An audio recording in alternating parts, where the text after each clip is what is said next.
ഒരു പ്രധാനപ്പെട്ട ന്യൂസ് ചാനലിൻ്റെ ബിസിനസ് കോൺക്ലേവ് നടക്കുകയാണ്. അപ്പോൾ അവിടെ കേന്ദ്രമന്ത്രി കിരൺ റിജിജു ഉണ്ട്, നമ്മുടെ KC വേണുഗോപാലുണ്ട്. അദ്ദേഹം കിരൺ റിജിജുവിനോട് ചോദിക്കുകയാണ്, കഴിഞ്ഞ 14 വർഷമായിട്ട് ഞങ്ങളിങ്ങനെ അലമുറ ഇട്ടുകൊണ്ടിരിക്കുകയാണ്, ഞങ്ങൾക്ക് എയിംസ് വേണം, ഞങ്ങൾക്ക് എയിംസ് വേണം എന്ന് പറഞ്ഞിട്ട്, പക്ഷേ നിങ്ങൾ തരുന്നില്ല എന്നുള്ളതാണ്. അപ്പോൾ അതിന് പിന്നാലെ ഞാൻ കണ്ട ഒരു ട്രോൾ ഇതാണ്. അതായത് KC അടക്കം 9 മലയാളി കേന്ദ്രമന്ത്രിമാർ ഉണ്ടായിരുന്നു. KC 3 വർഷം 2014 ശേഷം 3 വർഷം കേന്ദ്രമന്ത്രിയുമായിരുന്നു. എയിംസ് കിട്ടിയില്ല. അത് ആരുടെ കുഴപ്പമായിരിക്കാം സർ? പ്രജിത, ഈ KC വേണുഗോപാൽ മന്ത്രിയാവുന്നതിന് മുമ്പ് 2004 കണക്കെടുക്കാം നമുക്ക്. 2004 തൊട്ട് ഈ 2024 തെരഞ്ഞെടുപ്പ് വരെ, 24 തൃശ്ശൂരിൽ നിന്ന് BJPയുടെ സ്ഥാനാർത്ഥിയായിട്ട് സുരേഷ് ഗോപി ജയിച്ചു. അതിനു മുമ്പ് മൊത്തം UDFും LDFും കൂടിയാണ് ഈ സീറ്റുകൾ മുഴുവൻ കൈയടക്കി വച്ചിരുന്നത്. ഒരിക്കലും NDA കാൻഡിഡേറ്റ്സിന് ജയിക്കാൻ പറ്റിയിട്ടില്ല. 2004 എന്ന് ഞാൻ പറയാൻ കാരണമുണ്ട്. 2004 മുതൽ 2009 വരെ ഭരിച്ചിരുന്നപ്പോഴും 2009 തൊട്ട് 2014 വരെ ഭരിച്ചിരുന്നപ്പോഴുമൊക്കെ LDFിൻ്റെ നിർണായക സപ്പോർട്ടോടു കൂടിയാണ് മൻമോഹൻ സിംഗ് പ്രധാനമന്ത്രിയായിരുന്നത്. കോൺഗ്രസിന് ഒറ്റയ്ക്ക് ഭരിക്കാനുള്ള ഭൂരിപക്ഷമൊന്നും ഉണ്ടായിരുന്നില്ല. ഈ 2004 20 പേരും കൂടി ചേർന്ന് ആവശ്യപ്പെട്ടിരുന്നു എന്നുണ്ടെങ്കിൽ 20 MP-മാർ, കേരളത്തെ പ്രതിനിധീകരിക്കുന്ന 20 MP-മാരും ആവശ്യപ്പെട്ടിട്ടുണ്ടായിരുന്നെങ്കിൽ അവരത് കൊടുക്കില്ല എന്ന് പ്രജിത കരുതുന്നുണ്ടോ? ഇവർ വേണ്ട രീതിയിൽ പറഞ്ഞിട്ടില്ല. ഇവർ കേരളത്തിലെ റോഡുകൾ, ദേശീയപാത കേരളത്തിലേക്ക് വേണം എന്ന് പറഞ്ഞിട്ടില്ല. കേരളത്തിലേക്ക് പൊതുമേഖലാ സ്ഥാപനങ്ങൾ കൊണ്ടുവരണം എന്ന് പറഞ്ഞിട്ടില്ല. കേരളത്തിലേക്ക് all India institute of medical science പുതിയൊരു എണ്ണം കേരളത്തിൽ സ്ഥാപിക്കണമെന്ന് ഇവർ ആവശ്യപ്പെട്ടിട്ടില്ല. ഇന്ത്യൻ ഇൻസ്റ്റിറ്റ്യൂട്ട് ഓഫ് ടെക്നോളജി കേരളത്തിൽ സ്ഥാപിച്ചത് BJP ഗവൺമെൻറ് വന്നു കഴിഞ്ഞാൽ പിന്നെയാണ്. നരേന്ദ്രമോദി ഗവൺമെൻറ്റിൻ്റെ ഒരു അച്ചീവ്മെൻ്റാണ് IIT പാലക്കാട് സൃഷ്ടിച്ചത്. അതിനു മുമ്പ് ഒരു സ്ഥാപനങ്ങളും അവർക്ക് അവിടെ പോയി രാഷ്ട്രീയം കളിക്കുക എന്നുള്ള അപ്പുറത്ത് വേറെ ഒരു ലക്ഷ്യമുണ്ടായിരുന്നില്ല.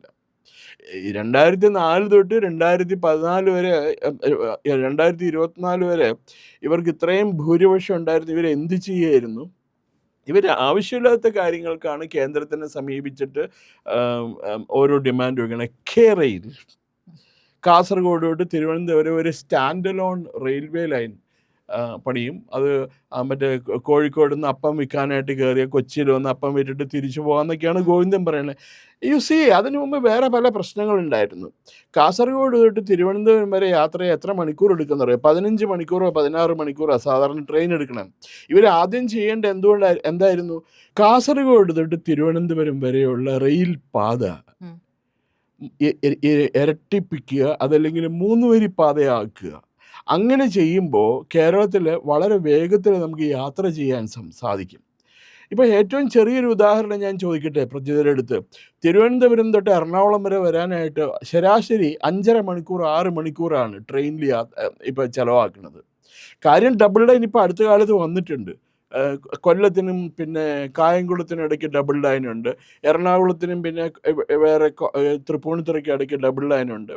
അങ്ങനെ വന്നിട്ടുണ്ട്. എവിടെ ഡബിൾ ലൈൻ ഉള്ളത്? കേരളത്തിൻ്റെ തൊട്ട് അയൽ സംസ്ഥാനമായ തമിഴ്നാട്, ബാംഗ്ലൂർ, കർണാടകം, അതുപോലെയുള്ള മറ്റെല്ലാ സംസ്ഥാനങ്ങളിലും ഇരട്ട പാതകളും 3 വരി പാതകളും വന്നു കഴിഞ്ഞു. കേരളം അന്ന് ആദ്യം സമരം ചെയ്തത് എന്തിനായിരുന്നു എന്നറിയാമോ? തിരുവനന്തപുരത്തൊരു റെയിൽവേ ഡിവിഷൻ സ്ഥാപിക്കണമെന്ന്. What nonsense! എന്താ ഇവരുടെ ഡിമാൻഡ്? ഈ റെയിൽവേ ഡിവിഷൻ വന്നതുകൊണ്ട് നമുക്കെന്തെങ്കിലും യാത്രക്കാർക്ക് പ്രയോജനം ഉണ്ടാവും? കുറേ റെയിൽവേ ഉദ്യോഗസ്ഥന്മാർക്ക് തമിഴ്നാട്ടിൽ നിന്നോ ബാംഗ്ലൂരിൽ നിന്നോ തിരുവനന്തപുരത്തേക്ക് ട്രാൻസ്ഫർ കിട്ടും എന്നുള്ള കൂടുതലായിട്ട് ഒന്നും നടക്കാൻ പോകുന്നില്ല. ഇവർ ചെയ്യേണ്ടിയിരുന്നത് കേരളത്തിൽ ഈ കാസർഗോഡ് തിരുവനന്തപുരം സ്ട്രെച്ചിൽ ഡബിൾ ലൈൻ അല്ലെങ്കിൽ 3 വരി പാത സ്ഥാപിക്കണം. 2 മണിക്കൂർ 1.5 മണിക്കൂർ കൊണ്ടോ 2 മണിക്കൂർ കൊണ്ടോ തിരുവനന്തപുരത്ത് നിന്ന് എറണാകുളത്ത്, പ്രധാന കൊമേഴ്സ്യൽ സെൻ്ററാണ് കൊച്ചി, അവിടെ എത്താൻ പാകത്തിനുള്ള ഈ കാര്യം ചെയ്യണമെന്ന് അവർക്ക് ചെയ്യാൻ കഴിഞ്ഞിട്ടില്ല. അത് അവരുടെ പരാജയമാണ് കാണിക്കുന്നത്. അവർക്കൊരു ഐഡിയ പ്ലാൻ ഒന്നുമില്ല, ചുമ്മാ രാഷ്ട്രീയം കളിക്കുക എന്നുള്ളത് മാത്രമാണ്. വികസനം എന്നുള്ളത് ഇവരുടെ അജണ്ടയിൽ ഇല്ലല്ലോ. എന്താ വികസനം എന്ന് പറയുന്നത് ഇല്ലല്ലോ. അതില്ലല്ലോ. കാരണം വികസിച്ചു പോയി ജനങ്ങളൊക്കെ രക്ഷപ്പെട്ടു പോയാൽ പിന്നെ കൊടി പിടിക്കാൻ ആളെ കിട്ടില്ലല്ലോ, സമരം ചെയ്യാനായിട്ട് ആളെ കിട്ടില്ലല്ലോ. മനുഷ്യ മതിൽ ഉണ്ടാക്കണ്ടേ നമുക്ക്? മനുഷ്യ ഭിത്തി, ഹ്യൂമൻ എന്താ റിനൈസൻസോ റിവൈവൽ ഇതൊക്കെ പറഞ്ഞിട്ട് മൂവ്മെൻ്റ് ഓരോ പ്രസ്ഥാനങ്ങളിൽ അത് നടത്തണ്ടേ? അതൊന്നുമില്ലാതെ ഈ പറഞ്ഞ പോലെ കേരയിൽ കെ ഫോൺ ഇപ്പോഴാണോ കെ ഫോണിൻ്റെ ആവശ്യം? ടെലിഫോൺ ഡെൻസിറ്റി വളരെ കൂടി. ഇന്ന് കേരളത്തിൽ മൊബൈൽ ഫോൺ ഇല്ലാത്തവർ ആരെങ്കിലും ഉണ്ടോ ഇന്ന്? പണ്ടൊക്കെ നമ്മൾ ടെലിഫോൺ ബുക്ക് ചെയ്ത് കഴിഞ്ഞാൽ ഏറ്റവും ചുരുങ്ങിയത് 10 വർഷം വെയിറ്റിംഗ് പീരീഡ്. എനിക്ക് ഓർമ്മയുണ്ട്, ഞാൻ എൻ്റെ ബന്ധുവായ ഒരു ഡോക്ടറുടെ പേരിൽ ടെലിഫോൺ ബുക്ക് ചെയ്തിട്ട് എനിക്ക് 1985-86 ഞാൻ ബുക്ക് ചെയ്തിട്ട് എനിക്ക് 91 കണക്ഷൻ കിട്ടിയത്. അപ്പോൾ ഒന്ന് ആലോചിച്ച് നോക്കൂ, ഇവർക്ക് സാധിക്കില്ലായിരുന്നോ? ടെലിഫോൺ കണക്ഷനൊക്കെ വളരെ സ്പീഡപ്പ് ചെയ്യാനായിട്ട് ഇവർക്ക് സാധിക്കില്ലായിരുന്നോ? ഇവരതൊന്നും ചെയ്തിട്ടില്ല. പ്രത്യേകിച്ച് 2004 ശേഷം ഇവർക്ക് നിർണായക സ്വാധീനമുള്ള സമയത്ത് കൂടി ഇവർക്ക് കേരളത്തിലേക്ക് വ്യവസായങ്ങൾ കൊണ്ടുവരാൻ കഴിഞ്ഞിട്ടില്ല. ഇവർ ഗ്ലോബൽ ഇൻവെസ്റ്റേഴ്സ് മീറ്റ് നടത്തി, പിന്നെ മറ്റേ എന്താ പറയുക സ്റ്റാർട്ടപ്പ് എന്നൊക്കെ പറഞ്ഞ് ഇപ്പം എന്തൊക്കെയോ കാട്ടിക്കൂട്ടുണ്ട്. എന്താ ഉണ്ടായിരിക്കണം യഥാർത്ഥത്തിൽ? കേരളത്തിൽ നിന്നും വ്യവസായികൾ സ്ഥലം കുറ്റിയും പറിച്ച് പോവുക, അവർക്ക് ഇവിടെ നിൽക്കാൻ പറ്റൂല. എത്രയോ ദിവസം ചെല്ലുന്തോറും ടി വിയിൽ കാണാം, എന്താ ദുബായിൽ നിന്ന് പോയൊക്കെ അറബ് രാജ്യങ്ങളിൽ പോയി കഷ്ടപ്പെട്ട് പൈസ സമ്പാദിച്ചിട്ട് ഇവിടെ വന്ന് എന്തെങ്കിലും വ്യവസായം തുടങ്ങിക്കഴിഞ്ഞാൽ ഇവിടുത്തെ ട്രേഡ് യൂണിയൻ പ്രസ്ഥാനങ്ങൾ ആ സ്ഥാപനങ്ങളെ അടച്ചു പൂട്ടിക്കുക എന്നുള്ളതാണ് നമ്മൾ കണ്ടുവരുന്നത്. പിന്നെ വേറൊന്നുള്ളത്, നമ്മുടെ ഏലൂർ ഇൻഡസ്ട്രിയൽ ബെൽറ്റ്. ഇന്ന് ഒരു കാലത്ത് എത്ര കമ്പനി ഉണ്ടായിരുന്നു കേരളത്തിൽ എന്നറിയാമോ? ഇപ്പോൾ എന്താണ് കുറേ Indian aluminium company, Travancore Cochins and chemicals company ഉണ്ടായിരുന്നു, കോമിൻകോ ബിനാനി ഉണ്ടായിരുന്നു, തോഷിബ ആനന്ദ് ബാറ്ററീസ് ഉണ്ടായിരുന്നു. ചെറിയ ബാറ്ററീസ് തൊട്ട് വലിയ ഈ മറ്റേ ടോർച്ചിൻ്റെ ബാറ്ററീസ് വരെ നമ്മുടെ കളമശ്ശേരിയിൽ. ഇതെല്ലാം പൂട്ടി ലിക്വിഡേറ്റ് ചെയ്തു. എൻ്റെ നാട്ടിൽ പെരുമ്പാവൂർ ട്രാവൻകൂർ അയൺസ് ലിമിറ്റഡ് എന്ന് പറഞ്ഞ കമ്പനി ഉണ്ടായിരുന്നു, അത് ലിക്വിഡേറ്റ് ചെയ്തു. 40 വർഷം തൊട്ട് കഴിഞ്ഞിട്ട് 2000-ഓളം തൊഴിലാളികളാണ് വഴിയാധാരമായത്. രാഷ്ട്രീയത്തിൻ്റെ പുറത്താണ്. പെരിയാറിൻ്റെ തീരത്ത് 100 ഏക്കറോളം സ്ഥലത്തായിട്ട് വ്യാപിച്ചു കിടന്ന കമ്പനിയാണത്. അവിടെ ഉൽപ്പാദിപ്പിച്ചിരുന്ന സെല്ലുലോസ് ഫിലിം, അവിടെ ഉൽപ്പാദിപ്പിച്ചിരിക്കുന്ന റയോൺ നൂലുകൾ അന്താരാഷ്ട്ര വിപണിയിൽ വലിയ വിലയുണ്ടായിരുന്നു അതിന്. കാരണം ഹൈ ക്വാളിറ്റി ഉൽപ്പന്നങ്ങളാണ് അവിടെ ഉൽപ്പാദിപ്പിച്ചത്. അതെല്ലാം പൂട്ടിച്ചു. അതിന് പകരം എന്നിട്ടിപ്പോൾ കിൻഫ്ര ഭൂമി ഏറ്റെടുത്തിട്ട് എന്തോ IT പാർക്ക് വരാൻ പോകണമെന്ന് അതൊക്കെയോ പറയുന്നുണ്ട്. ഗോഡ് അലോൺ നോസ്, ദൈവത്തിന് മാത്രമേ അറിയുള്ളൂ എന്താ വരാൻ പോണെന്ന്. അപ്പോൾ ഇവർക്ക് ഈ കഴിഞ്ഞ 2014 മുതൽ ഞാൻ പണിയൊന്നുമില്ലാത്ത കാരണം വീട്ടിൽ നിന്നിട്ട് TV കാണും. അതായത് നമ്മുടെ ലോക്സഭ ആൻഡ് രാജ്യസഭ നടക്കുമ്പോൾ അതിൽ ഞാൻ സ്ഥിരം കാണുന്ന ഒരു പ്രേക്ഷകനാണ്. കേരളത്തിൽ നിന്നുള്ള ഒരു MP മര്യാദയ്ക്ക് എഴുന്നേറ്റ് തങ്ങളുടെ ആവശ്യം പറയണം ഞാൻ കണ്ടിട്ടില്ല. അവർ പറയണ മുഴുവൻ BJPനെ കുറ്റം പറയണം. ഒരു വിഡ്ഢിയാൻ MP ഉണ്ട് രാജ്യസഭയിൽ. അയാൾ മാർക്സിസ്റ്റുകാരനാണ്. അയാൾ എഴുന്നേറ്റ് നിന്നിട്ട് പറയുക, നിങ്ങൾ നെഹ്റുവിനെ കുറ്റം പറഞ്ഞുകൊണ്ടേയിരിക്കണു, നെഹ്റു കുറ്റം ചെയ്തതിൻ്റെ എല്ലാത്തിനും ഉത്തരം നെഹ്റു ആണെന്ന് പറയണം. നെഹ്റു ചെയ്ത ഒരു നല്ല കാര്യം നിങ്ങൾക്ക് പറയാൻ പറ്റുമോ? അത് പറയാനില്ല. അതുകൊണ്ടല്ലേ നെഹ്റുവിനെ ഈ കുറ്റം പറയണ അവർ പറയുന്നുണ്ടെങ്കിൽ തന്നെ. പക്ഷെ പാർലമെൻറ്റിലൊന്നും വെച്ച് നെഹ്റുവിനെ ഒന്ന് അപമാനിച്ചതായിട്ട് ഭരണകക്ഷി ഈ പ്രധാനമന്ത്രിയോ അതല്ലെങ്കിൽ മറ്റു മന്ത്രിമാരോ അപമാനിച്ചതായിട്ട് ഞാൻ കേട്ടിട്ടില്ല. അവർ പറയാറുണ്ട് ചില നയങ്ങൾ, ഇവർ നടപ്പിലാക്കിയ നയങ്ങൾ പരാജയമായി. പഞ്ചവത്സര പദ്ധതി, വാട്ട് ഈസ് പഞ്ചവത്സര പദ്ധതി? അതൊക്കെ പൊളിഞ്ഞ് പാളീസായി. അഗ്രികൾച്ചറൽ പ്രൊഡക്ഷൻ 68%-70% പേരായിരുന്നു ഒരു കാലത്ത് കാർഷിക മേഖലയിൽ ജോലി ചെയ്തിരുന്നത്. അത് പറഞ്ഞാൽ അത് തീരില്ല. കാരണം ഇവർ എത്രയോ വികസന പദ്ധതികൾ തുരങ്കം വച്ചിട്ടുണ്ട്. അതിനെക്കുറിച്ച് പറഞ്ഞ ആ വിഷയത്തിൽ നിന്നും മാറും. പക്ഷേ ഇവർക്കിപ്പോൾ എന്തിനെങ്കിലും പോരായ്മ വന്നിട്ടുണ്ടെങ്കിൽ ആ പോരായ്മയ്ക്ക് കേന്ദ്ര ഗവൺമെൻറ്റിന് ഉത്തരം പറയണം, കുറ്റപ്പെടുത്തണം. അതിനു വേണ്ടിയിട്ടാണ് സ്വന്തം പോരായ്മ മറച്ചു വയ്ക്കാൻ വേണ്ടി, സ്വന്തം പരാജയങ്ങൾ മറച്ചു വയ്ക്കാൻ വേണ്ടി മറ്റുള്ളവരെ കുറ്റം പറയുക എന്നുള്ളതാണ്. എയിംസിന്റെ കാര്യത്തിലേക്ക് വരുമ്പോഴേ, എയിംസ് സത്യത്തിൽ വരാത്തത് എന്തുകൊണ്ടാണ്? നമ്മുടെ സാധാരണക്കാരായ ജനങ്ങൾ വിചാരിക്കുന്നത് ഇവരിങ്ങനെ ഘോരഘോരം പ്രൊട്ടസ്റ്റൊക്കെ നടത്തുന്ന സമയത്ത് കേന്ദ്രം ഇത് ഞങ്ങൾക്ക് മുടക്കി വെച്ചിരിക്കുകയാണ്. കേന്ദ്രമല്ലല്ലോ ഇത് മുടക്കി വെച്ചിരിക്കുന്നത്. നമ്മൾ ഇവിടുന്ന് ഭൂമി ഏറ്റെടുത്ത് കൊടുക്കാത്തതല്ലേ ശരിക്കും അതിന്റെ പ്രശ്നം? പ്രജിത, എയിംസ് കേരളത്തിന് അനുവദിച്ചിട്ടുണ്ടോ? ഉണ്ട്. പിന്നെ ഇനി കേന്ദ്ര ഗവൺമെൻറ് എന്താ ചെയ്യേണ്ടത്? സ്ഥലം എടുത്തു കൊടുക്കേണ്ട ചുമതല കേരള ഗവൺമെൻറ്റിനാണ്. കേന്ദ്രത്തിന് ഇവിടെ ഒന്ന് സ്ഥലം മേടിച്ച് എയിംസ് പണിയാൻ പറ്റൂല. ഭരണഘടനാ പ്രകാരം ഈ ഭൂമി മേടിച്ചു കൊടുക്കേണ്ട ചുമതല സംസ്ഥാന സർക്കാരിനാണ്. സംസ്ഥാന സർക്കാർ ഭൂമി എടുത്തു കൊടുത്തിട്ടില്ല. ഇത് ആലപ്പുഴയിൽ വേണോ, തൃശ്ശൂർ വേണോ, കോഴിക്കോട് വേണോ, അതല്ലെങ്കിൽ തിരുവനന്തപുരത്ത് വേണോ എന്നുള്ളത് സെക്കൻഡറി ആണ്. അതല്ല പ്രശ്നം. ഭൂമി ഏറ്റെടുത്തിട്ടുണ്ടോ? അവർ ആവശ്യപ്പെട്ടിരിക്കുന്ന അത്രയും ഭൂമി ഏറ്റെടുത്ത് കൊടുത്തിട്ടുണ്ടോ? തീർച്ചയായിട്ടും അവർ പദ്ധതി നടപ്പിലാക്കിയിരിക്കും. പക്ഷെ സത്യത്തിൽ സാർ ഇപ്പൊ ഈ പറയുന്ന പ്രശ്നങ്ങളെല്ലാം ഭൂമി ഏറ്റെടുത്ത് കൊടുത്തതിന് ശേഷം കേന്ദ്രം നടപ്പിലാക്കാൻ സമ്മതിച്ചില്ല, അല്ലെങ്കിൽ എന്തെങ്കിലും ഒരു നെഗറ്റീവ് ഇത് അവിടുന്ന് വരികയാണെങ്കിൽ നമ്മൾ ഈ പറയുന്നതിൽ അർത്ഥമുണ്ട് എന്നുള്ളതല്ലേ? അപ്പൊ ഈ പറയുന്ന കേന്ദ്രമന്ത്രിമാർ ഉൾപ്പെടെ അവിടെ ഉണ്ടായിരുന്നിട്ട് എന്തായിരുന്നു അവർ ചെയ്തുകൊണ്ടിരുന്നത്?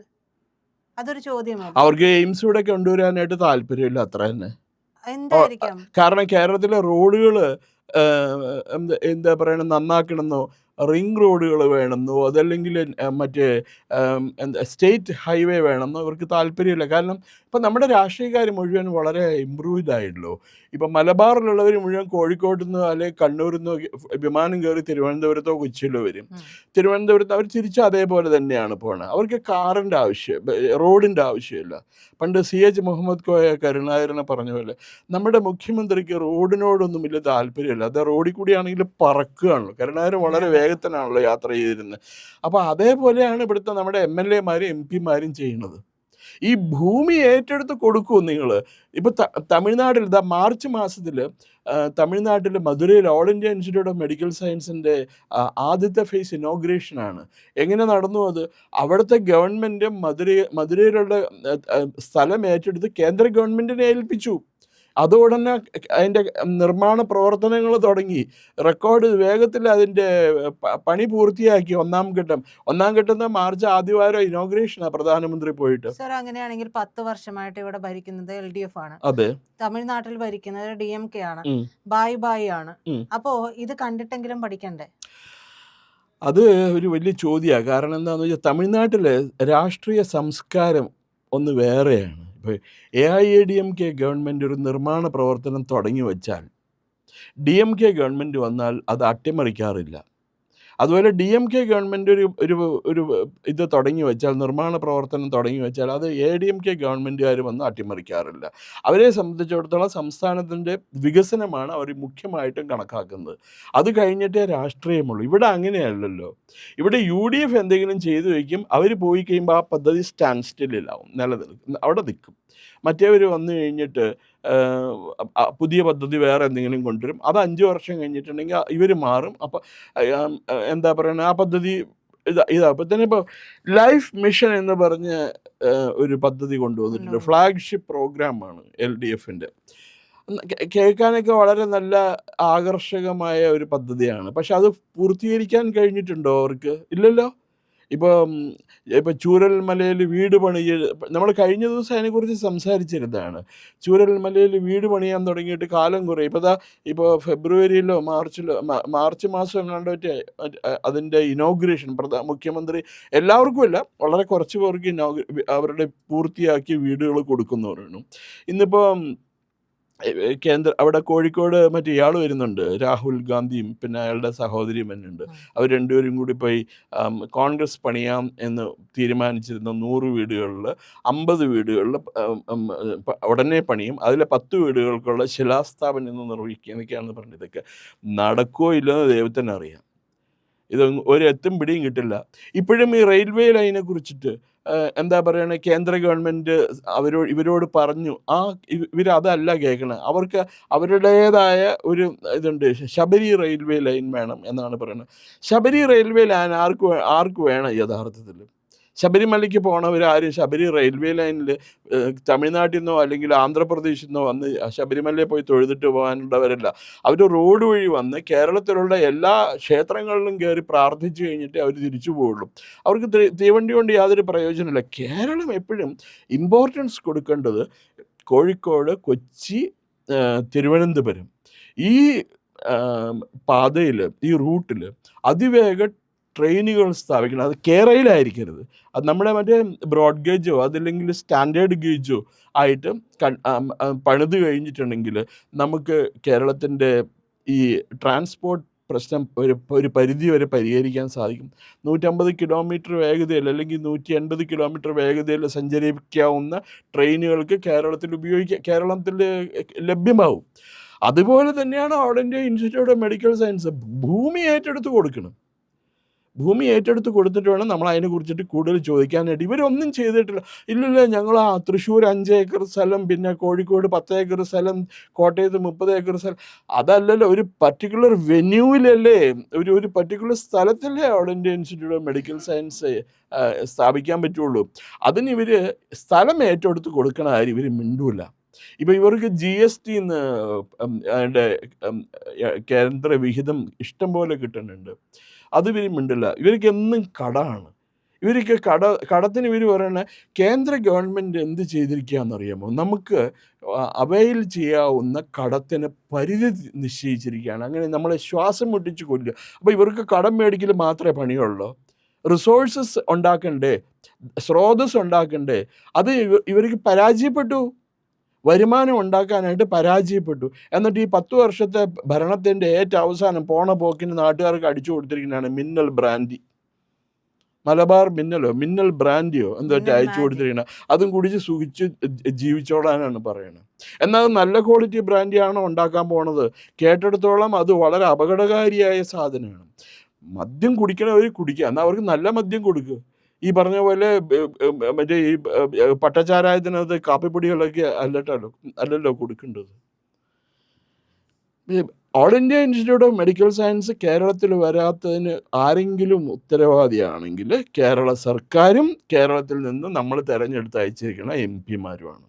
അതിന് കേന്ദ്രത്തിന് കുറ്റം പറയാനായിട്ട് KC വേണുഗോപാലിന് യാതൊരു യോഗ്യതയുമില്ല.